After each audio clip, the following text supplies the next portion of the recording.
আমার স্বাদের ছাদ বাগানের নানা ভ্যারাইটির স্ট্যান্ডার্ড কিষান্থিমাম বা জায়েন্ট চন্দ্রমল্লিকা কেমন হয়েছে বলবেন তো আপনারাই।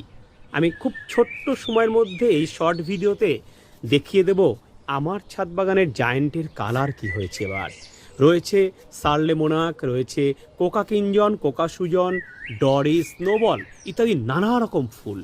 কেমন লাগছে এই ফুল দেখতে অবশ্যই কমেন্ট বক্সে জানাবেন। আর আমার ছাদ বাগানের ফুলগুলোর জন্য একটা লাইক কিন্তু অবশ্যই দেবেন। দেখুন তো কালার বিন্যাস কেমন হয়েছে ফুলগুলো, অসাধারণ শোভার অধিকারী এই ফুল দেখলে মন ভালো হয়ে যায়। প্রত্যেকটা ফুলের কালার, প্রত্যেকটা ফুলের সাইজ, প্রত্যেকটা ফুলের পাপড়ির বিন্যাস বেশ গর্ব করার মতো। আমি জায়েন্ট চন্দ্রমল্লিকা গাছের নানা ভিডিও কিন্তু আপনাদেরকে উপহার দিয়েছি। সেই ভিডিওগুলো দেখে এই ফুলগুলোর পরিচর্যা করতে হবে। আর এই রকম ভিডিও পেতে সাবস্ক্রাইব করুন স্বাদের ছাদ বাগান।